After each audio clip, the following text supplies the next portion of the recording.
पहला क्वेश्चन मैं लेके आ गया हूं।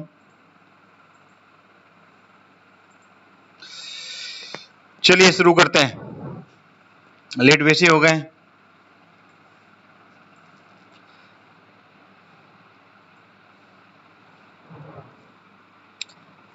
चलिए,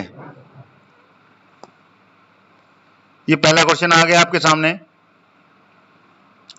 बताएं इसका आंसर। किसका काल मुगल वास्तुकला का स्वर्ण काल कहा जाता है? बताएं। गुड मॉर्निंग केराम जी। क्या हो गया? बताएं। अकबर, जहांगीर, शाहजहां या फिर औरंगजेब?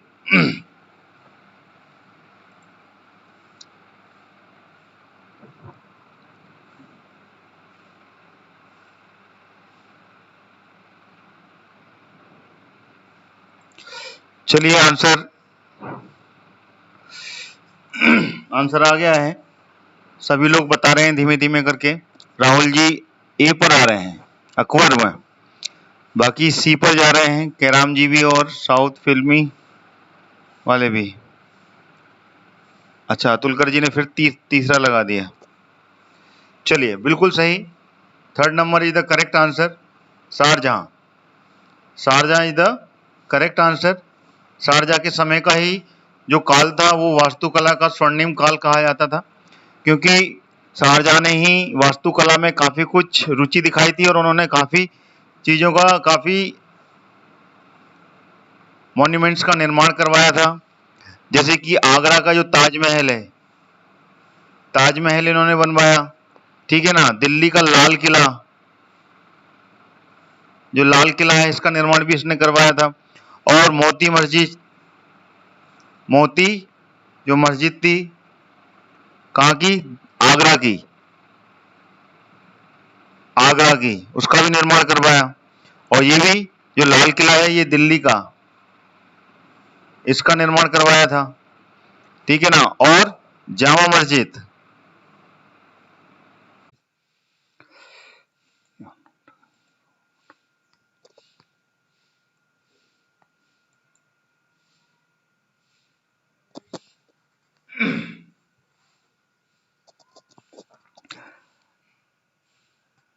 Hello everyone.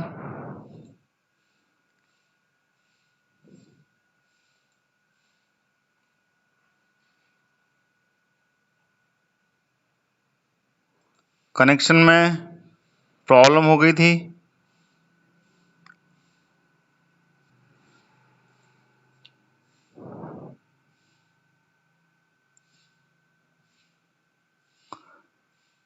जय हिंद राजेश साहू जी। चलिए, हेलो।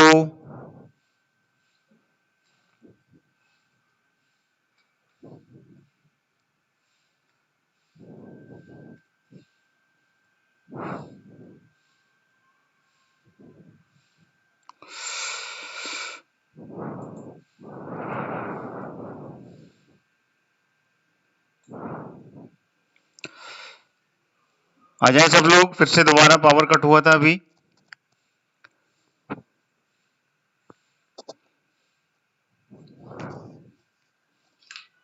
आवाज आ रही है आपको मेरी? सभी को?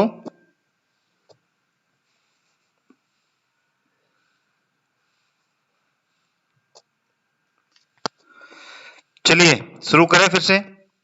चलिए, अगला क्वेश्चन आ रहा है। आप सभी को मेरी आवाज आ रही है तो आप मेरे को कमेंट्स करके दें।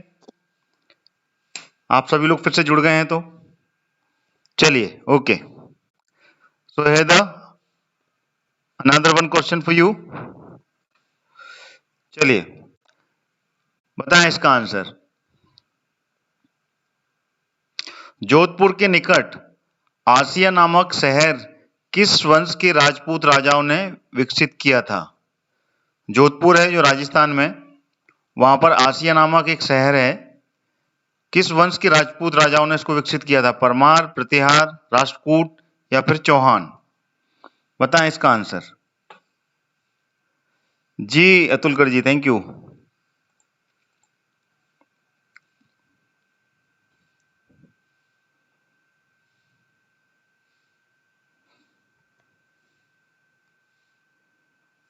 बताएं इसका answer. Anybody know about that? चलिए, नहीं पता कोई दिक्कत नहीं है, हम बताएंगे। जिसको आ रहा है वो आंसर दे सकता है। चलिए, वेरी गुड। इसका जो आंसर है वो है प्रतिहार। प्रतिहार इज द करेक्ट आंसर। प्रतिहार वंश के जो राजा थे, ठीक है ना, राजपूत राजा, उन्होंने आसिया नामक शहर जो कि जोधपुर के निकट है वहां पर विकसित किया था, और यहीं पर नागभट्ट मिहिर भोज, ठीक है ना, ये प्रतिहार वंश के राजा थे, राजपूत राजा थे। इन्होंने कई मंदिरों का निर्माण करवाया था यहाँ पर, ठीक है। तो इसका जो आंसर है वो प्रतिहार वंश है, ठीक है। चलिए अगले क्वेश्चन की ओर चलें। लीजिए, अगला क्वेश्चन आ गया आपके लिए।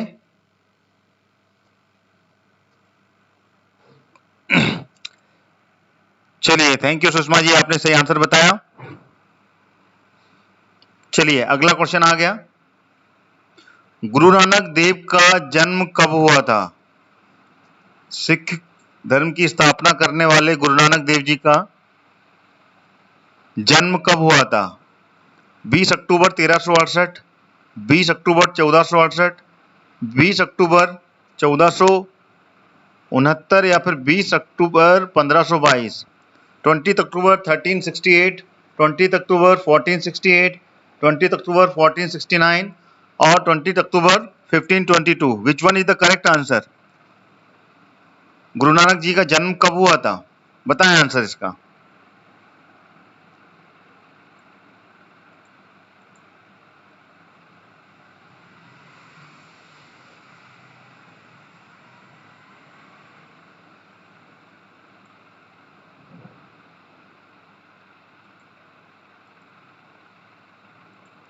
चलिए, आंसर आ रहा है, मिक्स आ रहे हैं आंसर। चलिए, रजक जी तीसरे पर जा रहे हैं, साउथ फिल्मी ये भी सी पर जा रहे हैं, बाकी फोर्थ पर भी जा रहे हैं, सेकंड पर भी जा रहे हैं। चलिए, कोई दिक्कत नहीं। तो C is the correct answer. Third number जिन्होंने लगाया है 20 October, 20 October 1469 is the correct answer, ठीक है। गुरु नानक जी के जन्मदिन की जो डेट है वो 20 अक्टूबर 1469 है, और इस दिन को 20 अक्टूबर को ही, ये 20 अक्टूबर है, इसको प्रकाश दिवस के रूप में मनाया जाता है। ये आपको ध्यान रहे, प्रकाश दिवस के रूप में इसको मनाया जाता है। जहांगीर ने अपनी विद्रोही पुत्र खुसरो के साथ देने में, हाँ, 5वें गुरु अर्जुन देव को फांसी दी। बिल्कुल सही है, सही है अतुलकर जी, बिल्कुल सही बोल रहे हैं आप। चलिए अगला क्वेश्चन आ गया। अमोघ वर्ष किस वर्ष से संबंधित था? कौन सा वंश था उससे संबंधित था अमोघ वर्ष? राष्ट्रकूट, चोल, चेर या पांडे? किस वंश से संबंधित था अमोघ वर्ष? बताएं।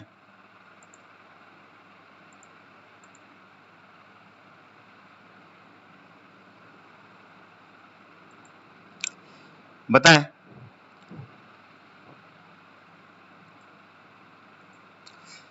चलिए, if you know the answer then you can pick from the option, otherwise you can write no idea। मुझे नहीं पता, अगर आपको पता है तभी आप लगाएं। तुक्का मारने की आदत ना डालें, तुक्का मारने से कॉन्फिडेंस कम होता है। चलिए आंसर बताएं, और एक को देखकर दूसरा आंसर ना दें।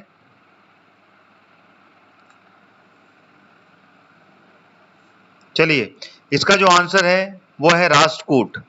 अमोघ वर्ष राष्ट्रकूट वंश का था, और राष्ट्रकूट वंश का संस्थापक रहा है ये। अमोघवर्ष ये राष्ट्रकूट वंश के संस्थापक थे। ठीक है, राष्ट्रकूट वंश की स्थापना की थी इन्होंने। ठीक है, सो ए और first we can say is the correct answer. Founder थे ये राष्ट्रकूट वंश के। चलिए अगला क्वेश्चन आ गया।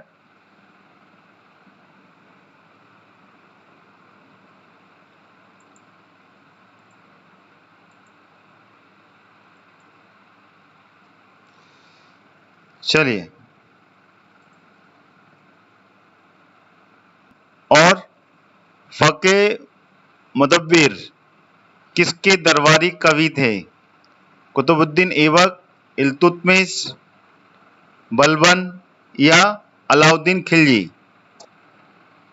बताएं, हसन निजमी या फके मुदब्बिर किसके दरबारी थे?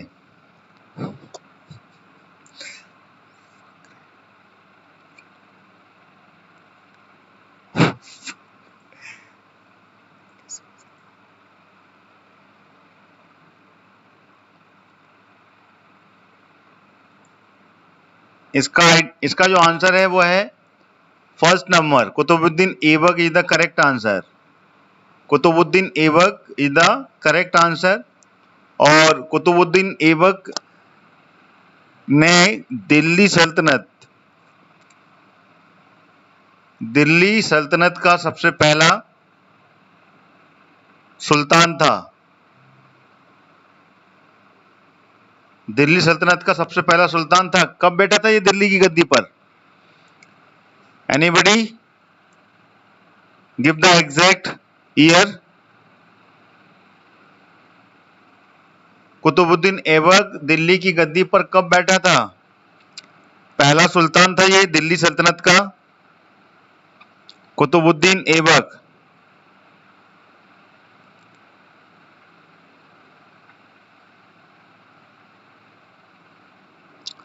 बताएं, मैंने कल ही इसका क्वेश्चन पूछा था। Easily you can give the answer. फटाफट बता दिया करें। टाइम लेने से फिर ये क्या ना कि कमेंट्स आते हैं कि आप बहुत स्लो पढ़ाते हैं। अच्छा, डेट भी बता दिया आपने, वेरी गुड। रेखा जी ने डेट बताई है 24 जून 1206। चलिए, मुझे तो 1206 ही याद है। 24 जून रेखा जी ने बताई है। 1206 ईयर में 1206 में बैठा था दिल्ली सल्तनत में, और ये गुलाम वंश का था। ठीक है ना, गुलाम वंश। ठीक है, ये आपको याद रखना है, गुलाम वंश का था। और कब तक थे ये? अच्छा, इन्होंने एग्जैक्ट, अतुलकर जी ने बिल्कुल सही बताया, पूरा का पूरा समय बता दिया। 1206 से लेके 1210 ये समय था कुतुबुद्दीन ऐबक का। ठीक है ना, और इन्होंने कुतुब मीनार का निर्माण करवाया था स्मृति चिन्ह में। ठीक है ना, कुतुबुद्दीन ऐबक ने ही कुतुब मीनार का निर्माण करवाया था, उसकी नींव रखी थी, प्रारंभ करवाया था उसको। ठीक है ना, अधूरा रह गया था वो इस कार्यकाल में क्योंकि उसकी मृत्यु हो गई थी। उसके बाद में इस कार्यकाल को आगे बढ़ाया था इल्तुतमिश ने। ठीक है और उसके बाद में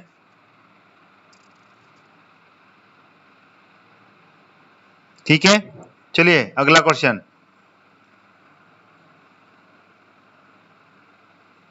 ये आ गया अगला क्वेश्चन। पालखेड़ का युद्ध कब हुआ था?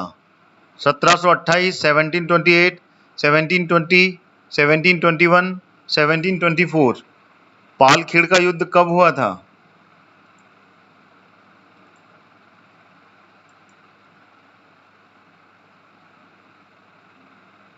बताएं।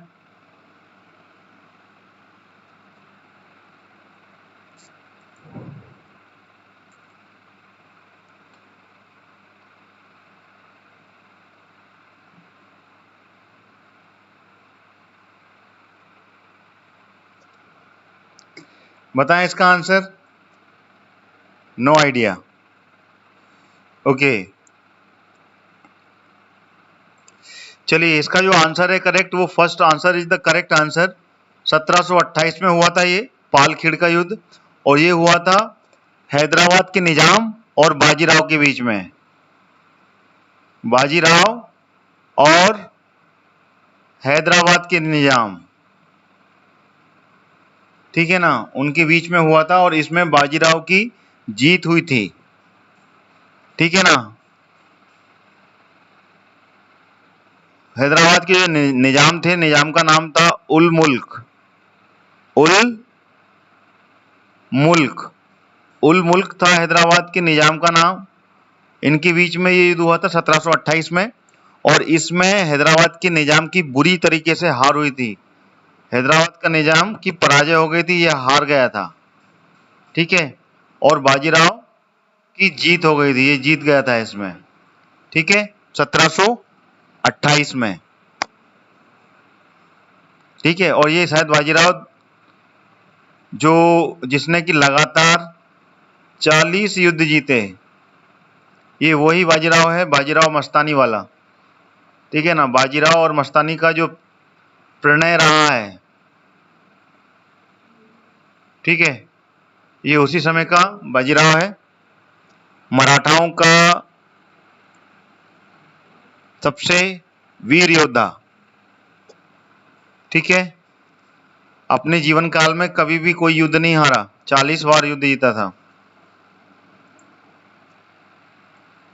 गुड मॉर्निंग रूमिल जी। चलिए अगला क्वेश्चन आ गया।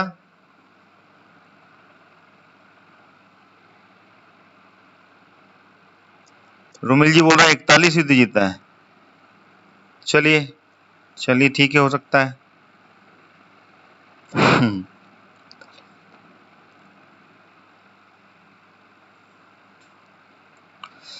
Okay, I accept it. Here the another one question.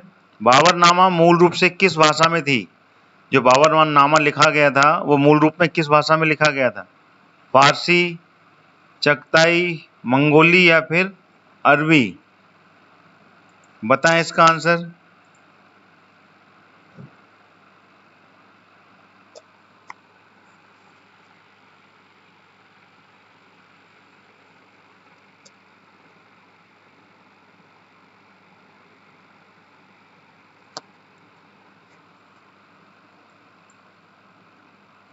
Good morning Sonali जी, इसका आंसर दें आप।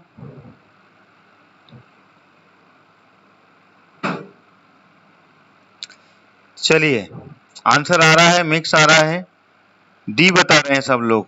रोमिल जी ए पर जा रहे हैं, कोई अरबी बोल रहा है, कोई फारसी बोल रहा है। एक्चुअली में बाबरनामा की रचना जो मूल रूप से की गई थी वो चगताई भाषा में की गई थी। इसको मूल रूप से लिखा गया था, मूल रूप देखिए, ध्यान से कहिएगा, मूल रूप, क्वेश्चन का मतलब समझिए। तो चगताई भाषा, इसमें इस क्वेश्चन का आंसर चगताई भाषा है, ठीक है ना। इसमें इसको लिखा गया था, उसके बाद में इसको अबुल फजल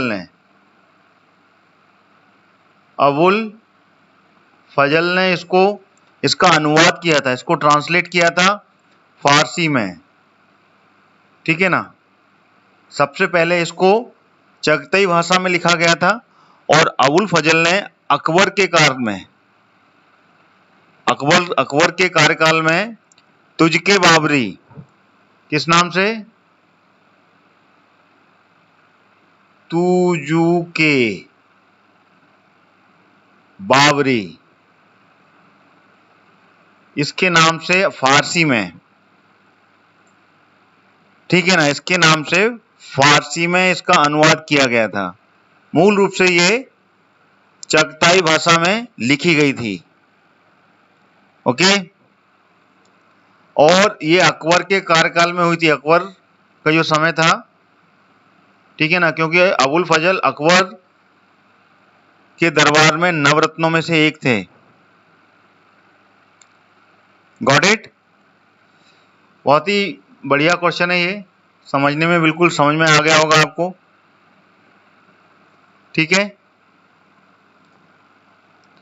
चलिए अगला क्वेश्चन आ गया। आगरा की कौन सी इमारत मॉस्को के सेंट कैथेड्रल की तरह है? आगरा में वो कौन सी इमारत है बताइए? मोती मस्जिद, ताजमहल, लाल किला या अहमदुल्ला का मकबरा? बताएं इसका आंसर बताएं।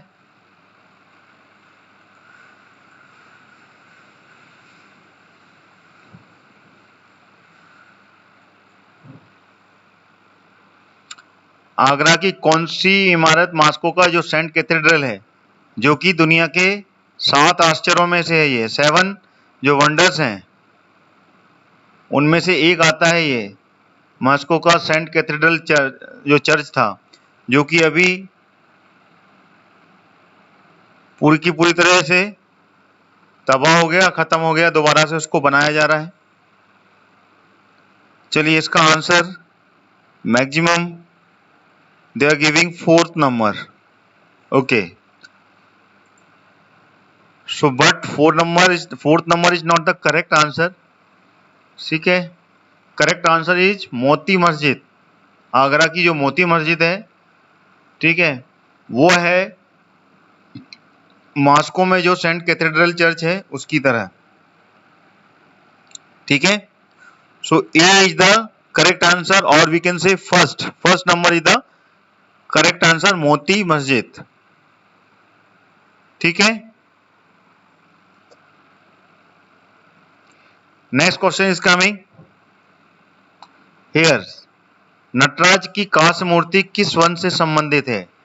भगवान नटराज की जो मूर्ति है वो भी कांस्य की मूर्ति है, वो किस वंश से संबंधित है? किस वंश ने इसको बनवाया था? चोल, चेर, पांड्य या राष्ट्रकूट? इसका आंसर दें।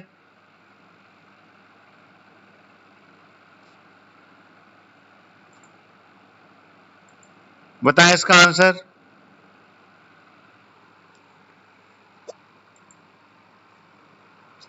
चलिए ए पर आ रहे हैं चोल। चलिए बढ़िया, आप लोग में से और कोई बताएगा इसका आंसर? चलिए बहुत बढ़िया, चोल वंश से है, बिल्कुल सही दे रहे हैं आप इसका जवाब। भगवान नटराज की जो कांस्य की मूर्ति है वो चोल वंश से संबंधित है।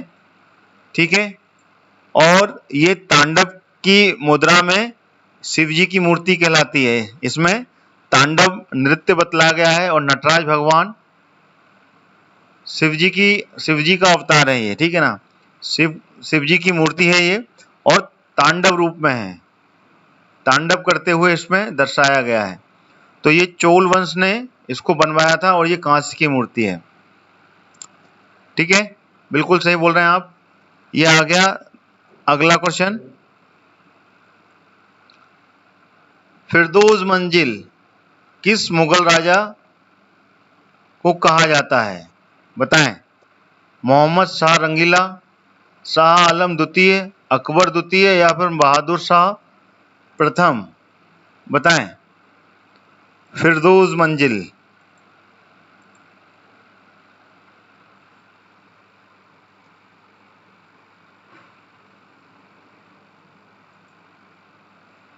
फिरदौस मंजिल बताएं। No idea. Anybody, anyone can give the answer. Firdaus Manzil किस मुगल राजा को कहा जाता था? बताएं।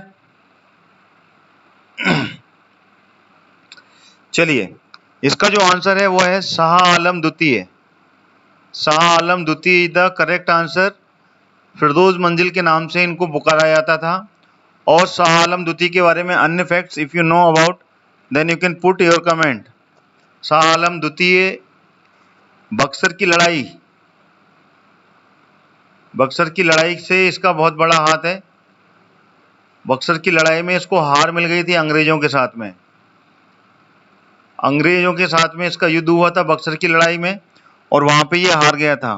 फिरदौस मंजिल इसी को कहा जाता है। ठीक है ना, और कब हुई थी बक्सर की लड़ाई? बताएंगे आप? बक्सर की लड़ाई कब हुई थी? बक्सर का युद्ध कब हुआ था? Battle of Buxar, anybody no?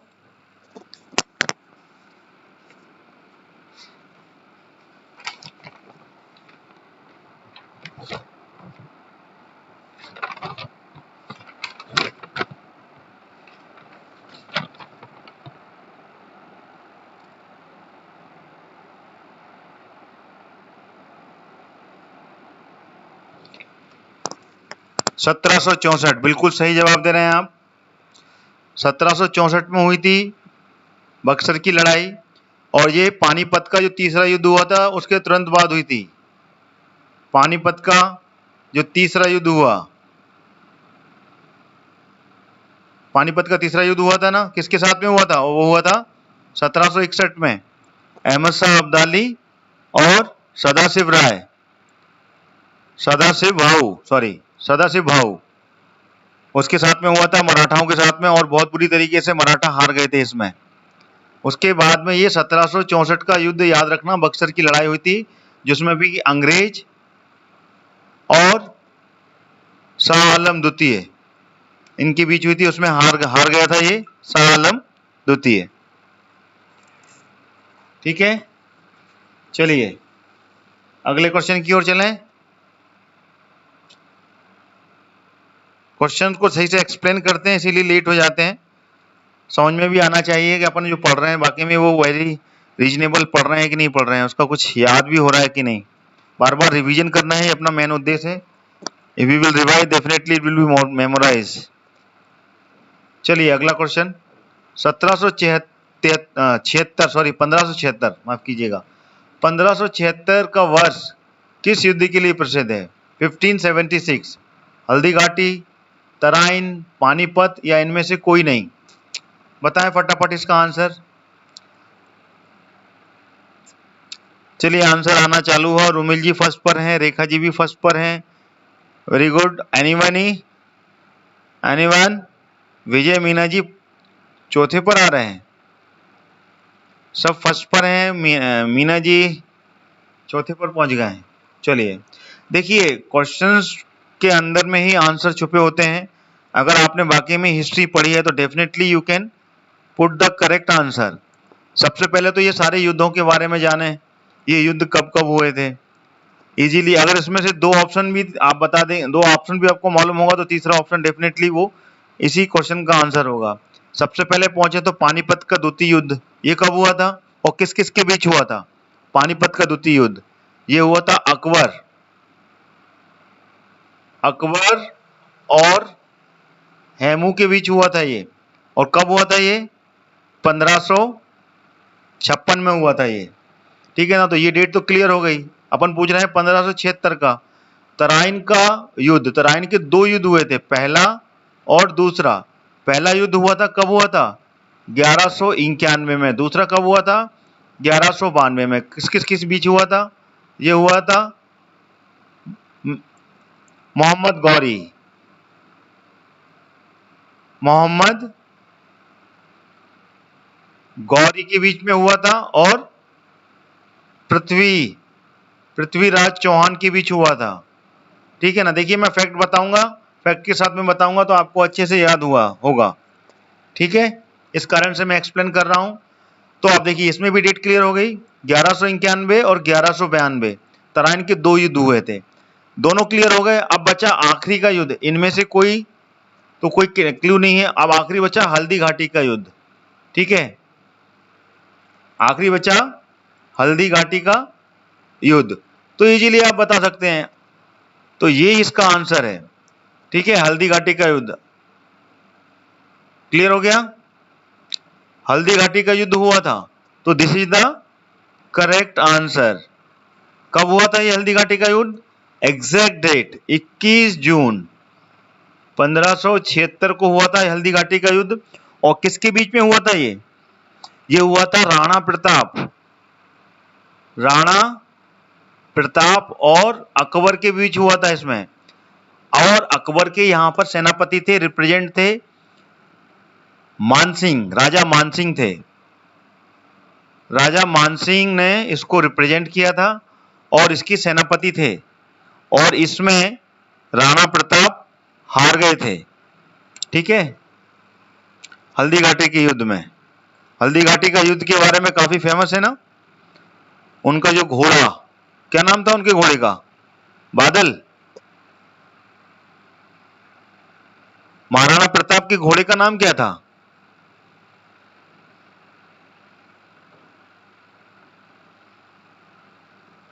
अच्छा, रुमिल जी बता रहे हैं मानसिंह एंड हकीम खां सूर। ये बताइए राजा मानसिंह की महाराणा प्रताप के चेतक, सॉरी हाँ मैं कंफ्यूज हो गया था, बिल्कुल सही, साउथ फिल्मी लवर, उन्होंने बताया चेतक था उनका नाम, और उसी ने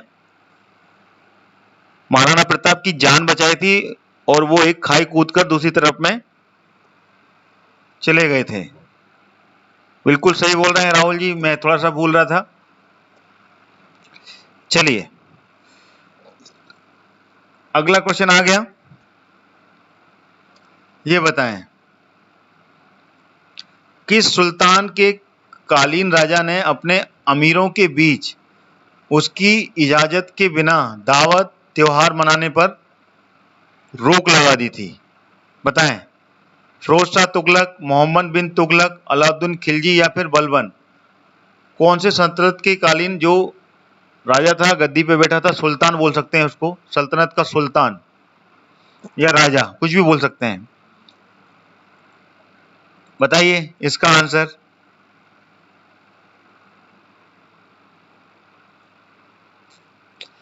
चलिए आंसर आना चालू हो गया, रुमिल जी तीसरे पर जा रहे हैं, देवेन सेन भी तीसरे पर जा रहे हैं, वेरी गुड। और कोई बताएगा इसका आंसर? चलिए अतुलकर जी भी तीसरे पर जा रहे हैं, वेरी गुड।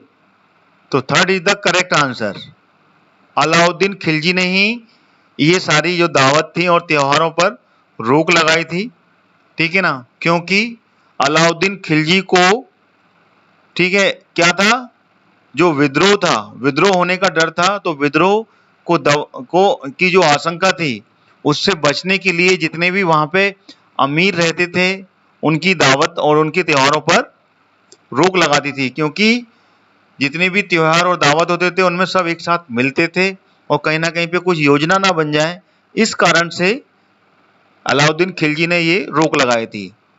खिलजी वंश के बारे में जब आ गया है तो आप बताएं कि खिलजी वंश की स्थापना किसने की थी और कब की थी, बताएं, और किसके बाद आया था खिलजी वंश?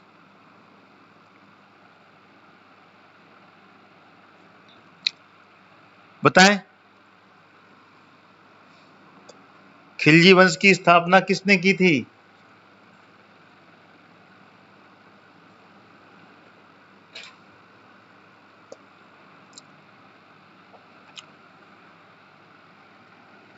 अमीर मीन्स तुर्क सरदार जी।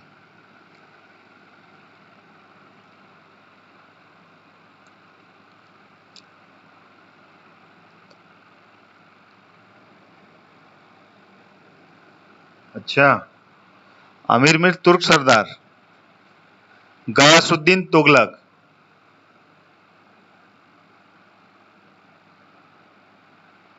क्या गयासुद्दीन तुगलक? मैं खिलजी वंश की बात कर रहा हूं। खिलजी वंश की स्थापना किसने की थी और कब की थी?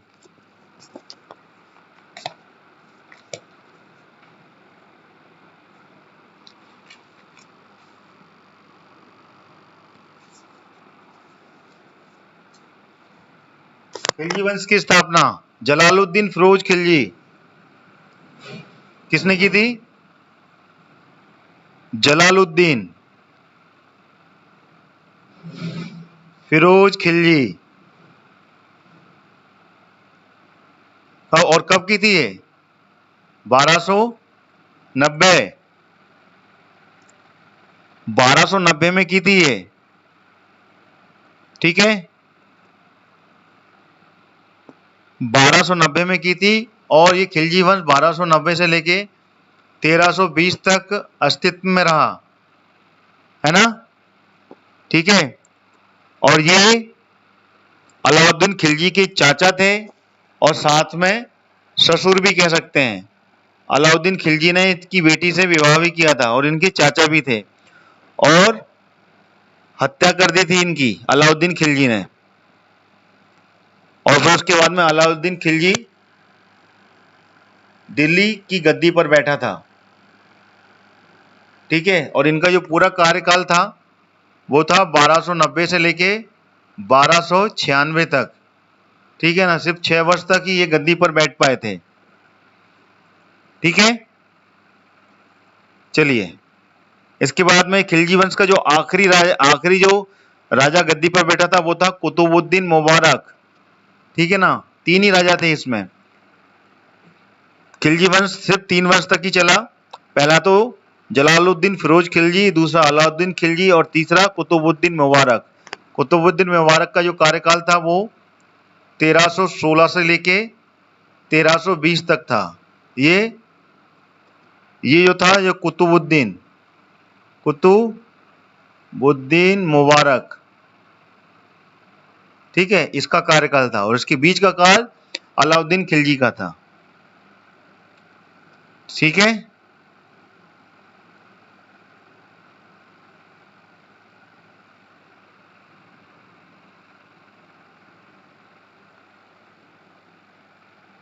मुबारक की हत्या उसके वजीर खुसरो खान ने 15 अप्रैल 1320 में कर दी थी, अतुलकर जी बता रहे हैं।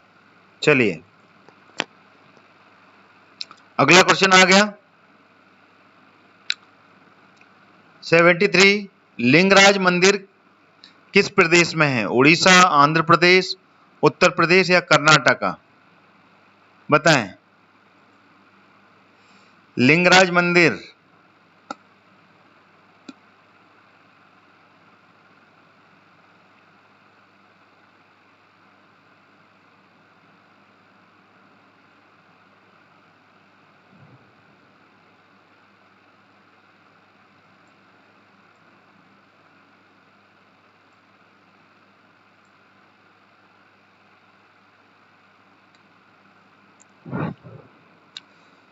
चलिए इसका आंसर आ रहा है।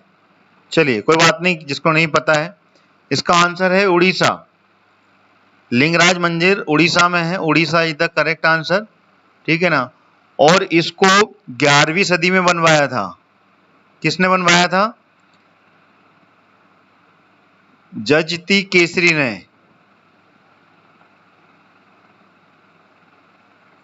ग्यारहवीं सदी में इसका निर्माण करवाया था, ठीक है ना। और उड़ीसा के ये भुवनेश्वर में है।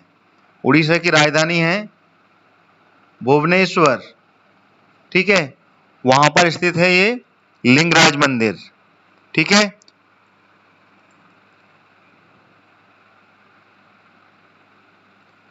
चलिए अगला क्वेश्चन आ रहा है।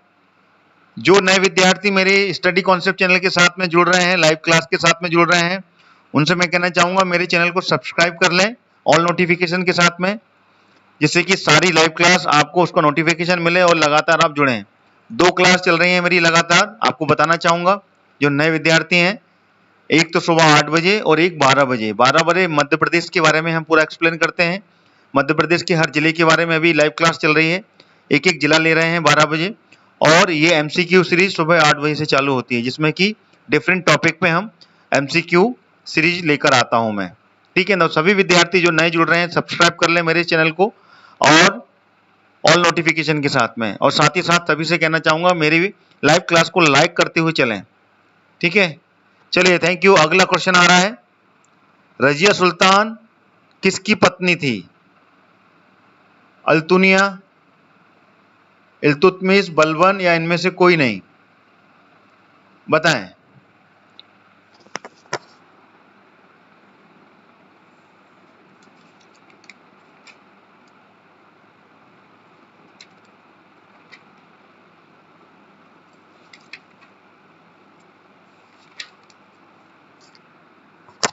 बताएं इसका आंसर क्या है।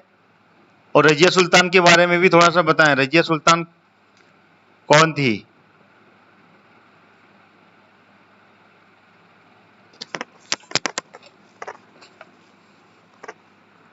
चलिए आंसर आ गया इसका, सभी लोग सही बता रहे हैं बिल्कुल। Altunia, Altunia is the correct answer.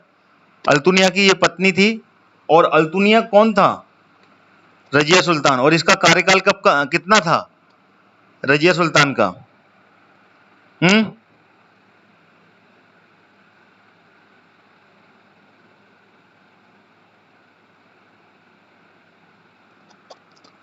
ये 1236 से लेके 1240 के बीच में रजिया सुल्तान दिल्ली सल्तनत की गद्दी पर बैठी थी, ठीक है ना। और ये इल्तुतमिश की बेटी थी, बिल्कुल सही कहा है रुमिल जी ने, इल्तुतमिश की बेटी थी ये।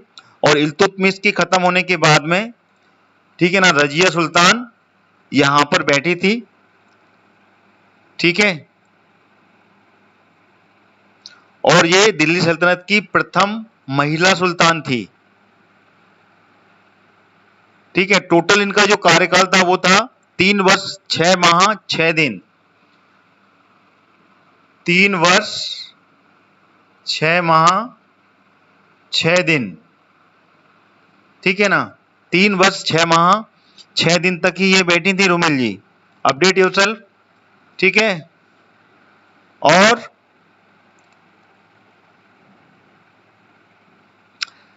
इसने अपनी जान बचाने के लिए अल्तुनिया से शादी की थी, ठीक है ना।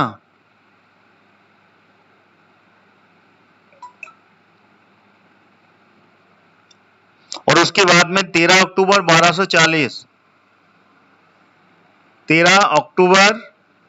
1240 में इसकी हत्या कर दी थी, ठीक है ना।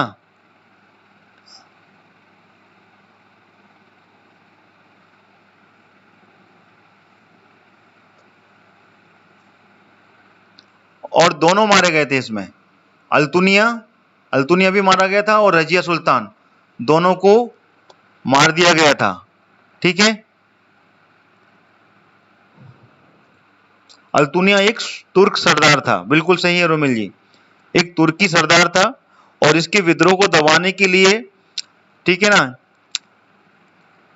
रजिया सुल्तान ने काफी कुछ कोशिश की लेकिन नहीं मिल पाई, लेकिन उसके बावजूद फिर उसने उससे विवाह कर लिया था, एक डील की थी और साथ में शादी कर ली थी, ठीक है। चलिए अगला क्वेश्चन आ रहा है,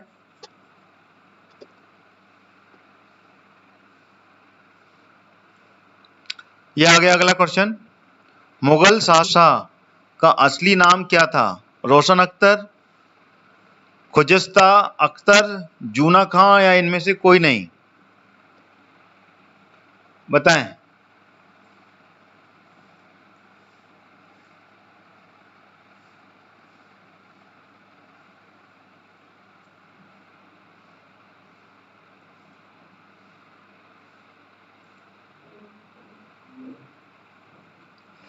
बताएं इसका आंसर क्या है। रुमिल जी फर्स्ट पर आ रहे हैं, और कोई बताएगा? चलिए बढ़िया, करेक्ट आंसर है रुमिल जी आपका, रोशन अख्तर। मुगल शासक महमूद शाह का जो असली नाम था वो रोशन अख्तर था, और तो ये है इसका सही आंसर, रोशन अख्तर। औरंगजेब के बाद के ये शासक रहे, मुगल शासक, इन्होंने ज्यादा समय तक गद्दी पर ये बैठ नहीं पाए थे, तो ज्यादा इतिहास नहीं है लेकिन पता होना चाहिए। ये है अगला क्वेश्चन आपके सामने। अब्दुल कादिर बदायूनी, नाकिब खान और थानेश्वर किसके दरबार में थे ये? अकबर, जहांगीर, शाहजहां, या औरंगजेब? बताएं। अब्दुल कादिर बदायूनी, नाकिब खान और थानेश्वर ये किसके दरबार में थे?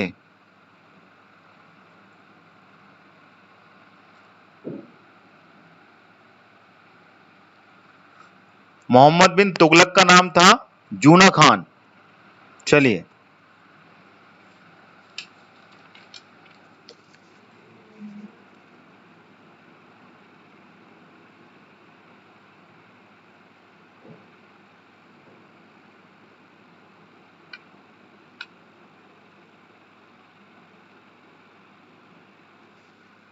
बिल्कुल सही बताया रोमिल जी ने, जूना खान मोहम्मद बिन तुगलक का नाम था, उसके बाद में ये मोहम्मद बिन तुगलक के नाम से गद्दी पर बैठा था, ठीक है ना, गयासुद्दीन तुगलक की मृत्यु के पश्चात, ठीक है ना, क्योंकि गयासुद्दीन तुगलक ने ही तुगलक वंश की स्थापना की थी। चलिए इस क्वेश्चन का आंसर बताएं। इसका आंसर आ रहा है बी बता रहे हैं आप लोग, ठीक है, एनीबडी? ए बी बता रहे हैं, चलिए बहुत बढ़िया। चलिए इसका आंसर जो है अकबर है, अकबर के ये दरबारी थे, Akbar is the correct answer. ठीक है ना, ये तीनों अब्दुल कादिर बदायूनी, नाकिब खान और थानेश्वर, ये तीनों अकबर के दरबार में थे। अगला क्वेश्चन आ गया। सभी विद्यार्थी मेरे वीडियो को लाइक करते हुए चलें, लाइव क्लास को, और नए विद्यार्थी चैनल को सब्सक्राइब कर लें। ठीक है, चलिए अगली क्वेश्चन आ गया। जब्ती प्रथा, दहसाला प्रथा किसने शुरू किया था? अलाउद्दीन, खिलजी, टोडरमल, मानसिंह या इब्राहिम लोदी? आप बता सकते हैं इसका आंसर। जब्ती प्रथा और दहसाला।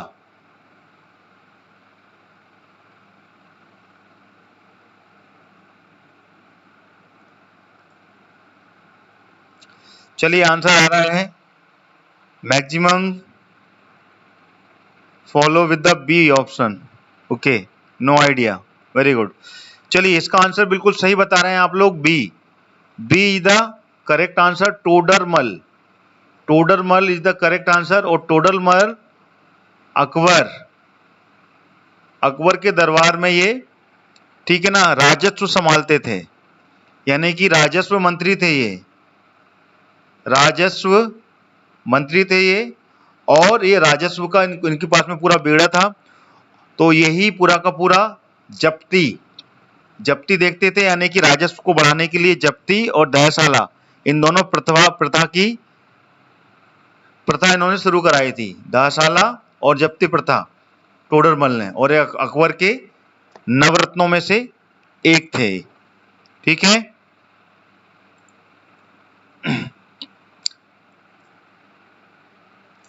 बिल्कुल, रेवेन्यू मिनिस्टर, राजस्व मंत्री।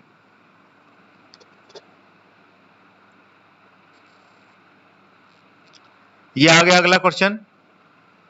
1293 में मार्को पोलो ने किस भारतीय राज्य की यात्रा की थी? पांड्यन, हैसल, काकतीय, इनमें से कोई नहीं। 1293।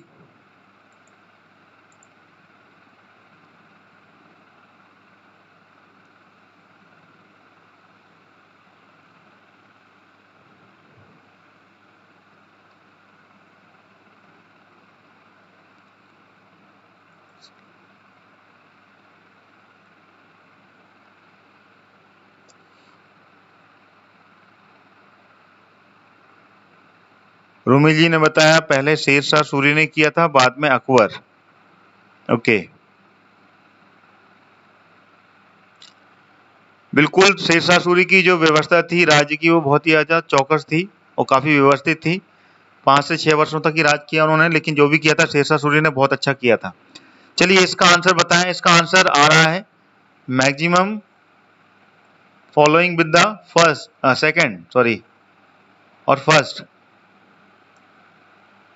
चलिए देवेंद्र सिंह जी बी पर जा रहे हैं। Okay, Hoysala is the correct answer.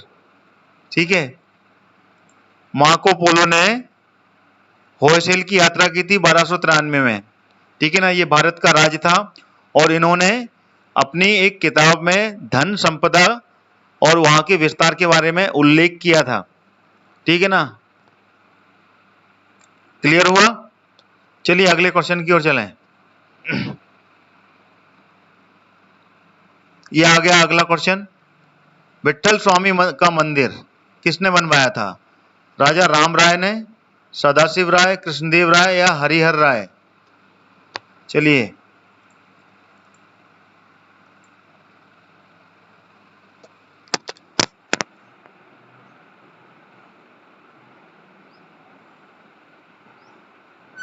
बताएं इसका आंसर क्या है।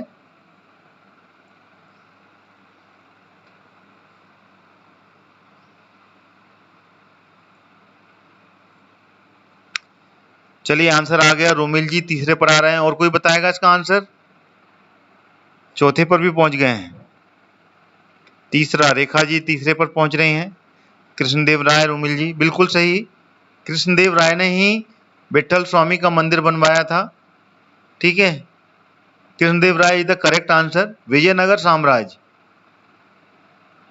विजयनगर साम्राज्य, भूलिएगा नहीं, यहाँ पे भी कृष्णदेव राय का नाम आए, वहां पे विजयनगर साम्राज्य का नाम जरूर आना चाहिए। विजयनगर साम्राज्य के राजा थे ये, और इन्होंने यहाँ पर 1509 से लेके 1530 तक राज्य किया था, ठीक है ना, जो कि अभी कहाँ पर है, इसके थोड़े बहुत सबूत हम्पी में सबसे अधिक मिलते हैं। और हम्पी कहाँ पर है ये, कर्नाटका, ठीक है ना, वहां पर विजयनगर साम्राज्य। Got it. चलिए अगला क्वेश्चन आ गया।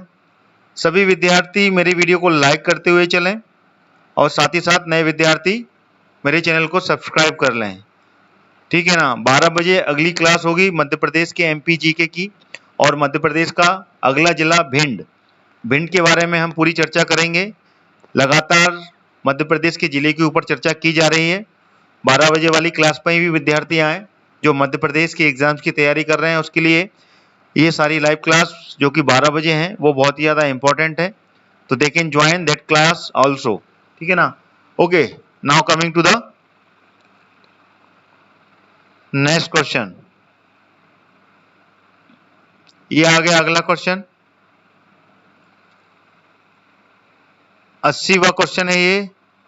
विक्रमपुरी और विजयपुरी किस राजा की राजधानियां थीं? सामंत सेन, विजय सेन, गोविंद पाल या फिर जयपाल? बताएं इसका आंसर।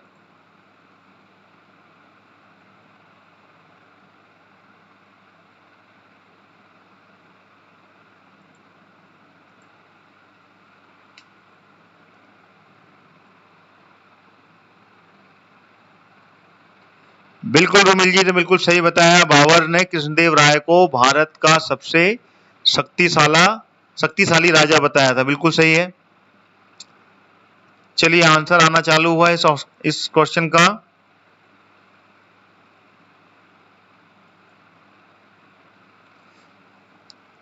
चलो, जो विद्यार्थी सेकंड नंबर पर जा रहे हैं विजय सेन पर, वो बिल्कुल सही जा रहे हैं। Vijay Sen is the correct answer, ठीक है ना। विजय सेन की ही ये दोनों राजधानी थी, विक्रमपुरी और विजयपुरी, ठीक है ना। और ये बंगाल के सैन वंश के राजा थे, ये सैन वंश, ठीक है ना। बंगाल के सैन वंश के ये राजा थे, ठीक है ना। बंगाल में था ये सैन वंश, ठीक है ना। सैन एक राजवंश था और बंगाल में इसने शासन किया था, और इसी की ये दोनों राजधानी थी, विक्रमपुरी और विजयपुरी, ठीक है ना। तो all questions are closed to this class. सभी विद्यार्थियों का बहुत बहुत शुक्रिया जिन्होंने मेरी इस क्लास को कंटिन्यू किया। आप सभी का बहुत बहुत शुक्रिया। और जो भी नए विद्यार्थी हैं उनसे मैं दोबारा कह रहा हूँ, मेरे चैनल को सब्सक्राइब कर लें अगर आपको मेरी क्लास अच्छी लग रही है, और बेल आइकन के ऑल नोटिफिकेशन के साथ में आए, जिससे कि सारे नोटिफिकेशन आपको मिलेंगे।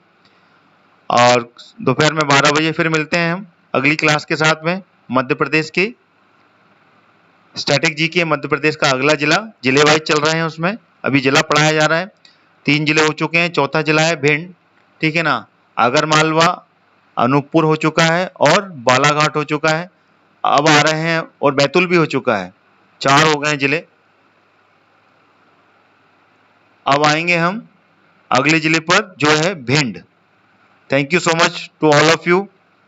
सभी लोग समय का ध्यान रखें। मैं भी थोड़ा सा लेट हो जाता हूँ, थोड़ा आगे पीछे अगर हो रहा हूँ तो थोड़ा सा वेट कीजिएगा। क्लास हमेशा लगातार चलेगी, ठीक है। आज है सैटरडे, ठीक है ना, तो संडे को छुट्टी रहेगी, Sunday will be holiday. Monday से सैटरडे तक 6 दिन तक हम क्लास लेंगे, संडे विल बी ऑफ, ठीक है। Thank you so much.